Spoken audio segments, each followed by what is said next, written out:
dengan berbagai makhluk langka, mereka yang disebut sebagai hewan endemik.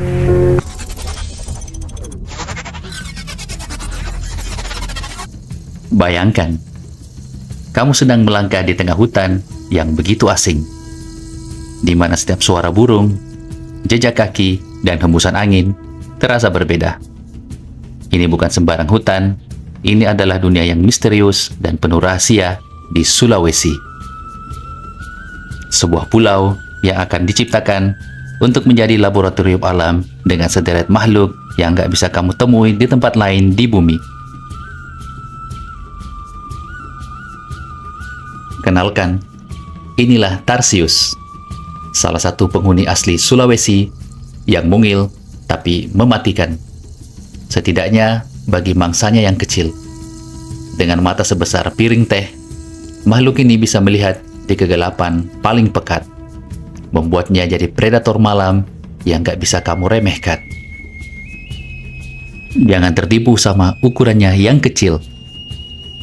Tarsius mungkin kelihatan imut dengan tubuh mungil, tidak lebih besar dari kepalan tangan.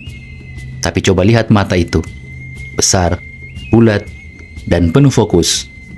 Matanya bisa melihat dalam kegelapan yang kita sendiri tidak akan mampu menembusnya. Ini bukan cuma sekedar besar, tapi sebanding dengan ukuran otaknya.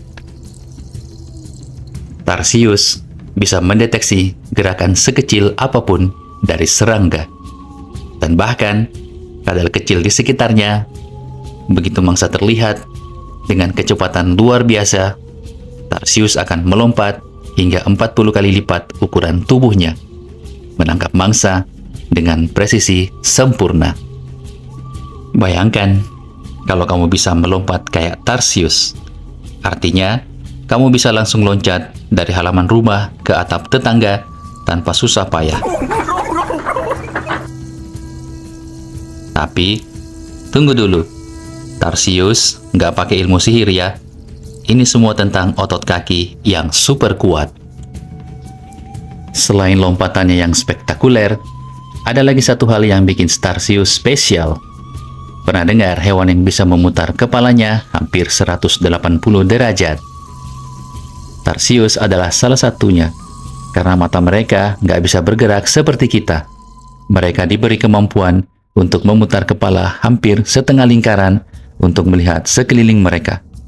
Coba bayangin kalau kamu bisa begitu di kelas atau kantor. Pasti asik kan?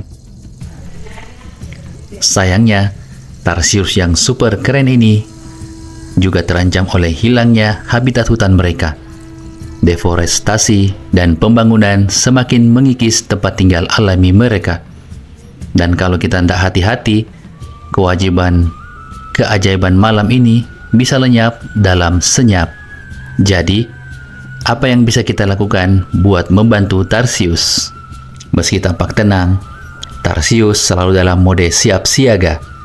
Instingnya tajam, dia harus mengandalkan kecepatan dan ketepatan untuk bertahan. Dan inilah salah satu keunikan mereka. Tarsius adalah salah satu primata terkecil di dunia. Tapi kemampuan refleksnya bikin iri banyak predator lain. Bayangkan, dalam sepersekian detik, dia bisa melompat dan menangkap mangsa tanpa suara. Setelah berburu, apa yang Tarsius lakukan? Tidak banyak orang yang tahu, tapi hewan mungil ini ternyata suka menikmati waktu santainya juga setelah makan. Dia biasanya akan duduk tenang di atas ranting, mengunyah makanannya dengan santai sambil menunggu waktu yang tepat untuk bergerak lagi. Meski dia terlihat seperti pemburu yang tangguh, pada saat istirahat, Tarsius kembali menjadi makhluk yang rentan. Dia melingkar di balik daun, berusaha menyembunyikan dirinya dari predator yang lebih besar. Karena sekeras apapun usahanya, si kecil Tarsius juga punya musuh yang siap mengancamnya setiap saat. Yang paling menakjubkan dari hutan Sulawesi bukan hanya tumbuhannya, tapi para penghuni tersembunyi di balik pepohonan ini. Di sini, kamu bisa menemukan makhluk-makhluk aneh dan unik yang berevolusi secara terpisah dari spesies lain di dunia. Kamu mungkin berpikir, ini adalah hasil persilangan antara babi dan rusa. Tapi percayalah, ini adalah makhluk yang benar-benar nyata dan tidak ada hubungannya dengan kedua hewan itu. Inilah dia, babi rusa, penduduk asli Sulawesi yang tampak seperti keluar dari buku dongeng. Mari kita luruskan mitos soal nama ini. Meski namanya babi rusa, hewan ini bukan persilangan antara babi dan rusa. Ia adalah hewan unik dari keluarga babi, Suidae, namun ada satu hal yang membuatnya sangat berbeda. Taringnya yang gak masuk akal ini. Ya, kamu gak salah lihat. Taring tumbuh ke atas, melewati moncong, dan melengkung menuju dahi. Pada jantan, taring ini bisa tumbuh sangat panjang dan melengkung sempurna. Jadi, apa gunanya taring ini? Ternyata, taring yang melengkung ini nggak dipakai untuk berburu atau melawan predator, tapi lebih untuk bertarung antar pejantan saat musim kawin. Taring ini bisa diibaratkan senjata dan simbol kekuatan untuk menarik perhatian betina, sekaligus untuk menunjukkan siapa bos di antara para pejantan lainnya. Kalau kamu berpikir hewan ini agak ekstrim dalam tampilannya, bayangkan betapa bangganya si babi rusa ini saat dia berjalan-jalan di hutan Sulawesi dengan gaya taring kerennya. Lalu, apa sih yang babi rusa makan? Mereka adalah omnivora, artinya mereka makan segalanya, dari dedaunan, buah-buahan, sampai serangga kecil. Dengan moncong yang kuat dan penciuman tajam, mereka menggali di tanah untuk menemukan makanan yang tersembunyi di bawah lapisan hutan. Babi rusa bukan cuma sekedar hewan dengan tampilan unik. Ia adalah simbol keragaman alam Sulawesi, bukti betapa spesialnya pulau ini. Menjaga mereka adalah menjaga ekosistem yang telah ada selama ribuan tahun. Kalau biasanya kita mengenal kerbau sebagai hewan besar dan kuat, Sulawesi punya versi mini dari makhluk tangguh ini. Dikenal dengan nama Anoa. Anoa adalah kerbau kerdil yang hanya bisa ditemukan di Sulawesi. Dan ada dua spesiesnya, Anoa pegunungan dan Anoa dataran rendah. Meski terlihat seperti hewan jinak, mereka adalah salah satu hewan yang paling terancam di dunia. Apa yang membuat Anoa begitu istimewa? Pertama, ukurannya.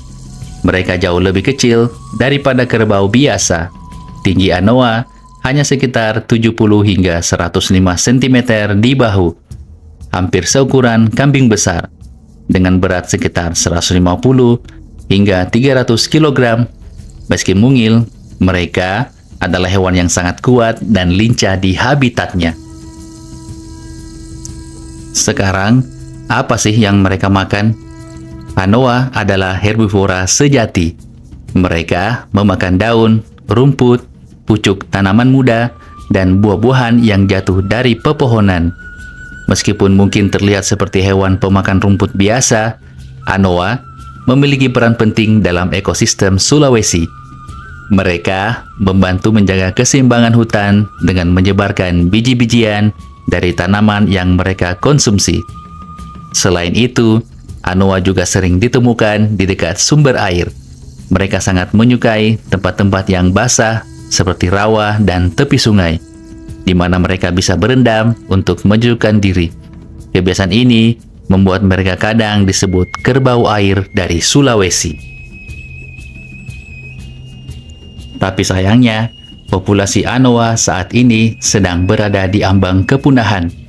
Perburuan liar dan hilangnya habitat akibat deforestasi menjadi ancaman terbesar bagi mereka. Di banyak tempat, hutan tempat tinggal mereka ditebang untuk dijadikan lahan pertanian atau pemukiman, sehingga Anoa kehilangan rumah dan sumber makanan mereka. Hewan yang dulunya bebas berkeliaran di seluruh Sulawesi ini sekarang terpaksa bersembunyi di dalam sisa-sisa hutan yang masih ada. Mereka sangat sulit ditemukan di alam liar. bahkan oleh para peneliti. Dan karena jumlahnya yang semakin sedikit, mereka digolongkan sebagai spesies terancam punah oleh IUCN. Sulawesi bukan hanya sekedar pulau, tapi sebuah dunia mini yang dipenuhi dengan keajaiban alam, dari tarsius yang mungil namun lincah, hingga anoa yang kuat tapi rapuh. Setiap makhluk yang hidup di sini punya cerita unik dan tak tergantikan.